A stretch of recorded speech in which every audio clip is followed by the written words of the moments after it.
I'll be very honest. I was expecting to come on here tonight and literally crap on SmackDown Live. Being that SmackDown Live tonight was the post Fastlane show, and we're now on the road fully into WrestleMania with the build up from both Raw and SmackDown. And I'm going to be very honest. I honestly thought tonight's SmackDown was an okay show. Not the best show, if you will. There's some things that I still scratch my head to, but nonetheless, I thought this show was actually okay. Hey guys, what is up? It's me, it's Steve here, back at it one more time with a new video. Thank you all for tuning in back into the channel, watching this video. If you're new here, hit that subscribe button down below, give this video a big old thumbs up, and also while you're at it, share this video throughout your entire social media platforms, Facebook and Twitter, wherever you share videos. Also follow me on Twitter at HeelSteven, where I tweet throughout most of Monday Night Raw, SmackDown Live, NXT pay-per-views, and above all else with each and every single one of you. Like I said, this is my SmackDown Live review for March 13th, 2018. And I thought SmackDown Live tonight was an okay show. There was an announcement by Shane McMahon. We finally saw a one-on-one confrontation with AJ Styles and Shinsuke Nakamura, and as well with Charlotte Flair and Asuka. But as always, guys, I want it from you guys down below in the comment thread. Your thoughts on this show, if you enjoyed it or not. Or if not, let me know on Twitter at HeelSteven, and I'll give you a retweet, a like, what have you. So the show kicked off with AJ Styles as he makes his way to the ring. He talks about how the journey to get where he's at right now seemed unbelievable, but it was not impossible. How he will have his dream match at WrestleMania. How he almost thought that it was not going to happen when Cena put him through the announce table after hitting the AA at Fastlane. And out came Shinsuke Nakamura. And everyone goes crazy, the whole confrontation. And Nakamura pretty much says that he will give his knee to face to AJ Styles at WrestleMania and beat him for the WWE Championship. They're just talking, and out came Rusev to interrupt, and we had the Rusev versus AJ Styles match. Now, people have been saying on social media, with WWE, will they reference the Wrestle Kingdom 10 match from 2016 between AJ Styles and Shinsuke Nakamura? And I think, really, to be honest, yes, should they? Yes, they should. Because to be real about it, this is not the first time they're going at it, okay? I'm pretty sure for a WWE spectacle, yes, it is. But we all know that, hey, they had a match before 2016 Tokyo Dome, Wrestle Kingdom 10, which was a good match, all you want. And I think WWE should reference the fact that, hey, this is not the first time these two guys are going at it. But at the same time, though, if you're WWE, the last thing you want right now during WrestleMania season is to promote, New Japan World. Let's be real about it. New Japan World right now, the numbers are going up. With the success of Wrestle Kingdom 12, with, the growth of them coming back to America in a couple of weeks with Strong Style Evolved, and the likes of Kenny Omega, Cody Rhodes, the Bullet Club, and the All In show coming up.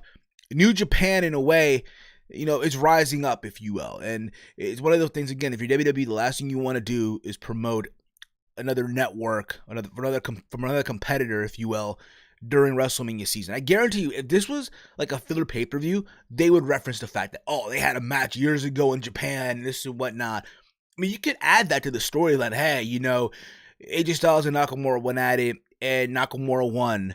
And that's the one thing that's been eating Styles alive, that he was never able to beat Nakamura. Who to say that, but they'll even do that, but we'll see. But we did have the match, AJ Styles versus Rusev. Here's what really irked me about this match, okay? So at Fastlane, Rusev lost to Nakamura, right? Who Nakamura obviously is going to be the one facing AJ Styles at WrestleMania. And he lost to Shinsuke. So why is he facing AJ Styles now? So it's essentially, you lose, but we're going to reward you with a match against the WWE champion. The same WWE champion who's going to face Shinsuke Nakamura, the same Nakamura that beat you at Fastlane for WrestleMania. To me, it was a stupid decision when I had the match. When I had Aiden English versus AJ Styles, if you wanted to. the match for what it was there. Something your typical, SmackDown opener match. Rusev has some near falls here. But at the end of it all, Aiden English came out he was ringside. He called a disqualification. And there was a beatdown of Rusev and Aiden English to AJ Styles. Nakamura got into the ring eventually, made the save. Backstage, Styles saying, I didn't need your help. I don't need your help.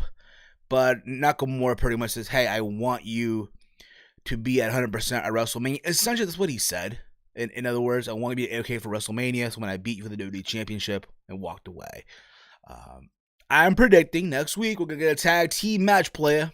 We're going to get AJ Styles and Nakamura versus Rusev and Aiden English. Because why the hell not at this point in juncture? So much for Rusev Day, right? Again, Rusev Day is still one of the most over things as well. It was getting a massive chant as well. Rusev Day during this match as well. So, I don't know. We'll see where that goes. We had the Bludgeon Brothers versus Big E and Jimmy Uso. This match took place, as you all know, at Fastlane. The Bludgeon Brothers took out, Kofi Kingston and Xavier Woods, and they all took out Jey Uso.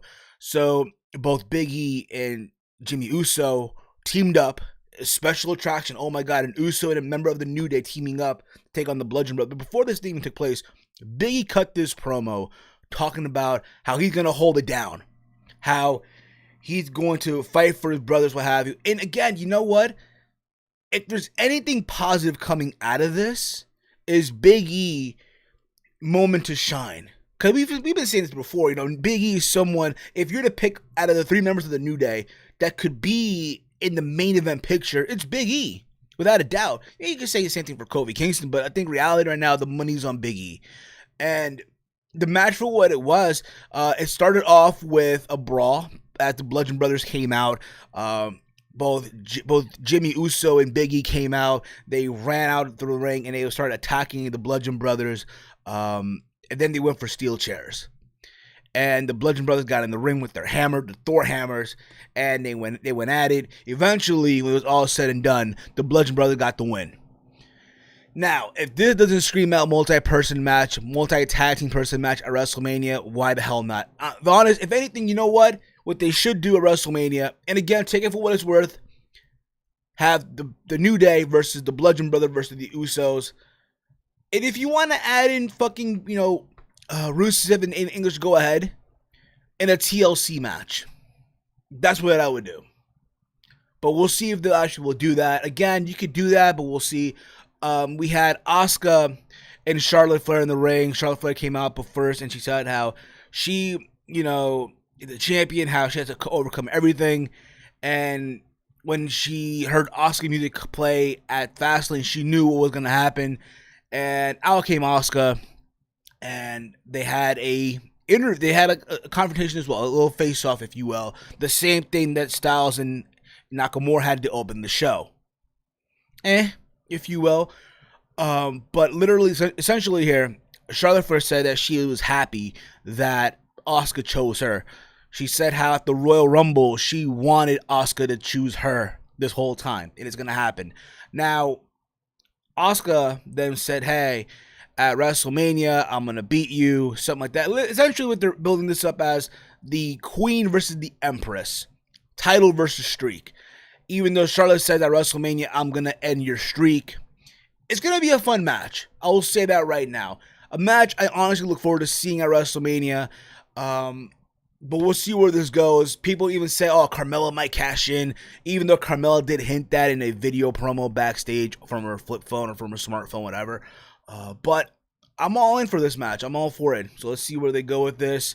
But we'll see. Even though Asuka said that no one's ready for Asuka, nor is Charlotte Flair.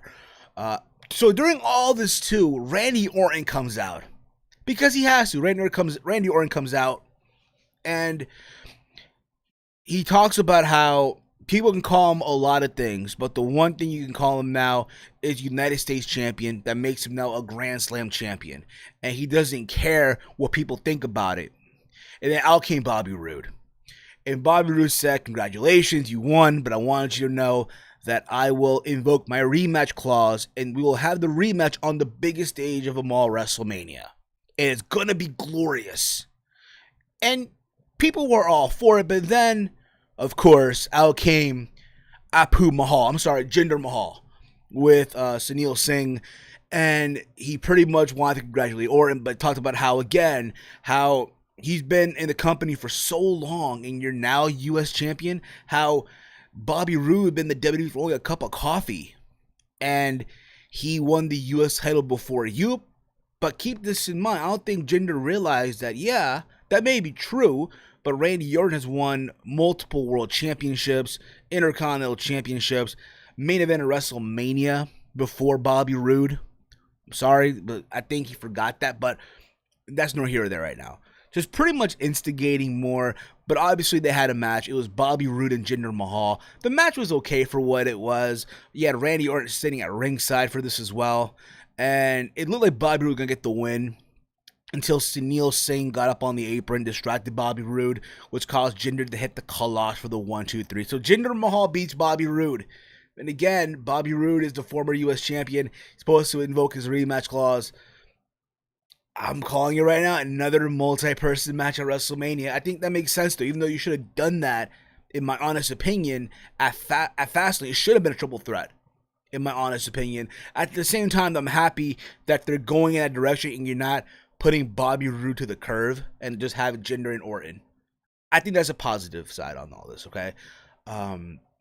Also, backstage, we had interviews from both Sami Zayn and Kevin Owens, because apparently Shane McMahon had a big announcement for WrestleMania and involved in some way, shape, or form Sami Zayn and Kevin Owens.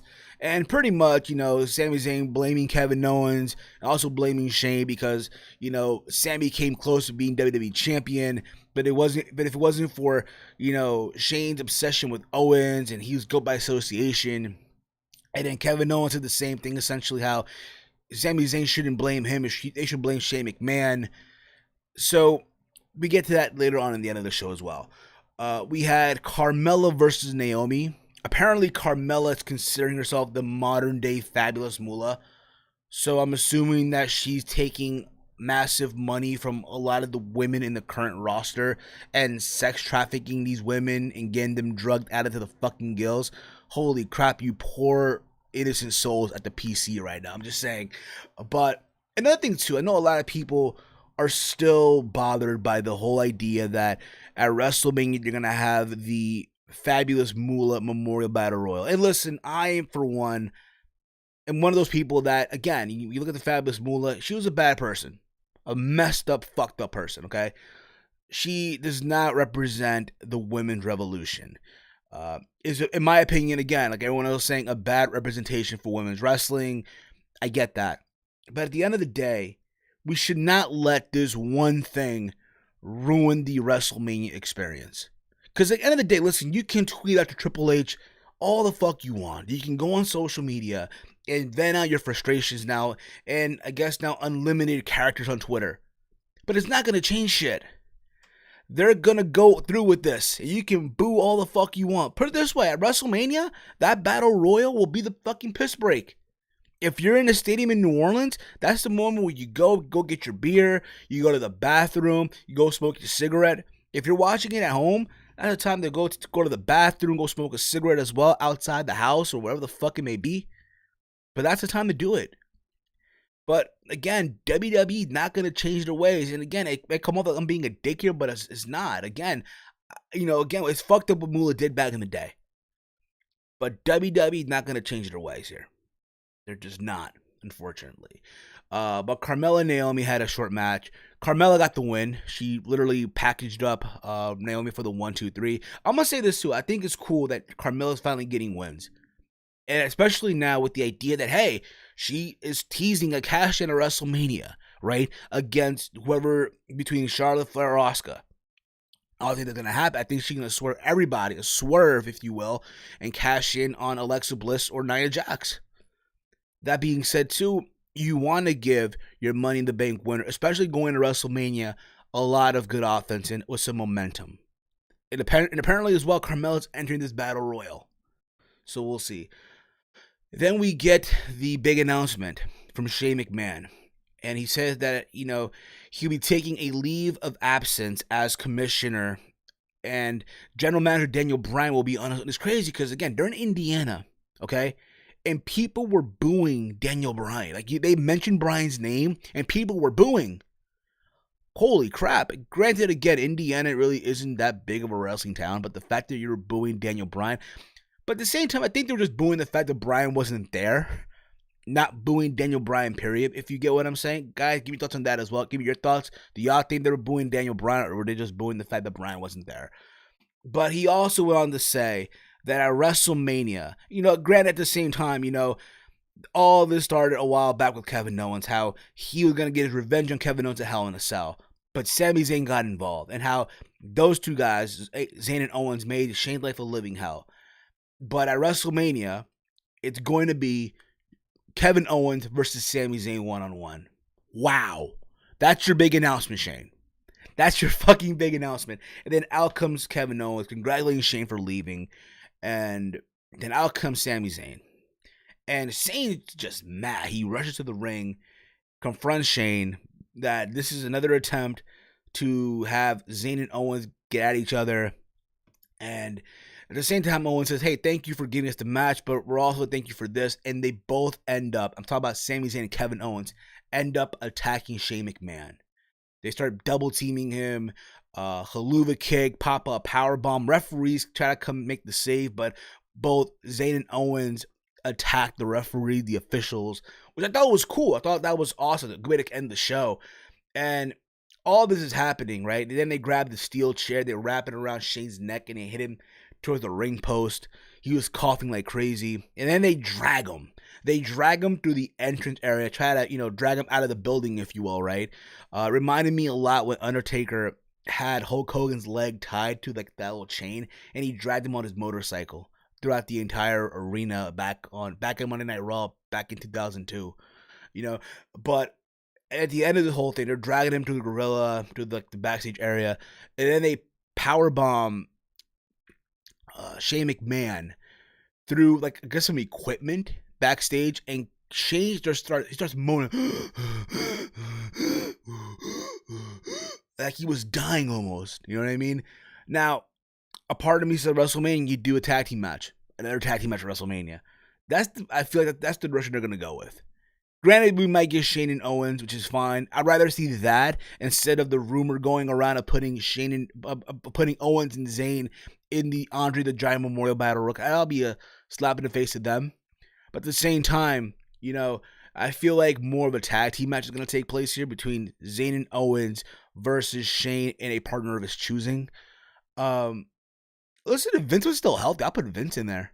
Remember, Vince got headbutted by Kevin Owens a couple of months ago, right, on SmackDown Live. But it feels like Vince is going to be involved in the whole Roman Reigns Brock Lesnar program, so I think that's not going to happen at all. So who would you put as Shane's partner here? Who would you put? Maybe Daniel Bryan?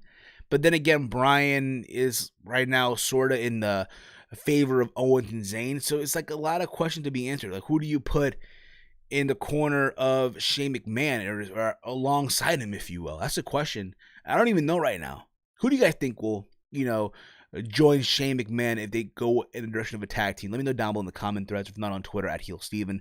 But again, I thought SmackDown Live tonight was an okay show, like I said, with some questionable decisions, like I said earlier in the show, in this review, with having Rusev versus AJ, even though Rusev lost to Nakamura at Fastlane, but he's facing the WWE champion tonight. Having two, face-off segments with, again, Nakamura and Styles, and then followed by Charlotte and Asuka, which was kind of weird.